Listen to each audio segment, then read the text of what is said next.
about it. My father's his workshop was at 3rd and Arch. So we went to Betsy Ross' house, I don't know, 50 times.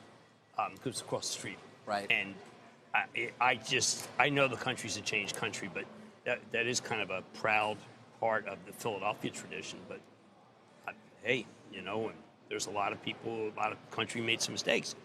Founding fathers made mistakes. Everybody makes mistakes. Yes, they do. I understand exactly why Kaepernick would feel that way. At the same time, I would understand, like, someone from my family would be like, Betsy Ross is a hero. And it's tough because it's not about Betsy Ross. It's about the notion of slavery. Some of those scars were substance.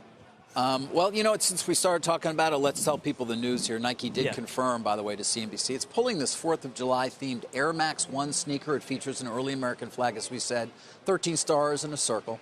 This after Nike endorser, of course, former NFL star Colin Kaepernick, is said to have told the company it shouldn't sell a shoe with the so-called Betsy Ross flag because he and others feel the flag is offensive, symbolizes an era of slavery.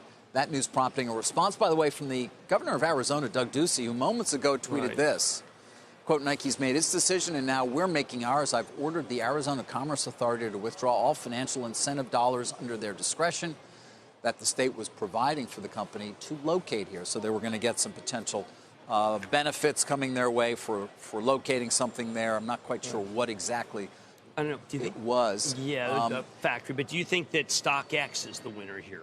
They do make these shoes. That's that incredible Dan Gilbert-backed exchange where you trade Nikes. I don't know, Jim. I don't know. StockX. You know, they know their customer base. I know. Yes, and they respond in some way to it, whichever way you feel about. I know my views are relevant. I'm a stock guy. It's hard for us to necessarily understand, frankly. The offense taken. Well, but it's I'm a stock. I mean, the world's changed.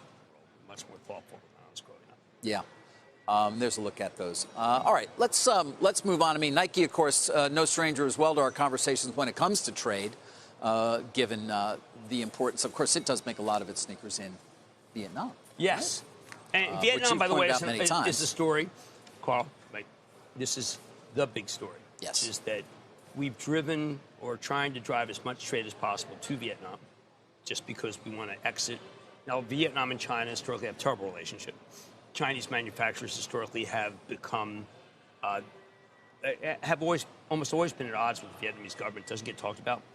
Vietnam, Haiphong Harbor, of course, those of us who are old enough remember the mining of Haiphong Harbor. So history is really crazy. Of course, something I did learn from Carl's great reporting there is it's not something that's going to happen overnight. You're not going to be able to move your full supply chain. No, you can't. They can only handle so much. They only have so many qualified people who can actually do the work. The infrastructure is nowhere near what they have in China. There are so many reasons why, while Vietnam will continue to see an increase, at least, and again, I'm just having listened to Carl's reporting, but I think that the issue, David, that they're going to be able to really, in a significant way, take this on.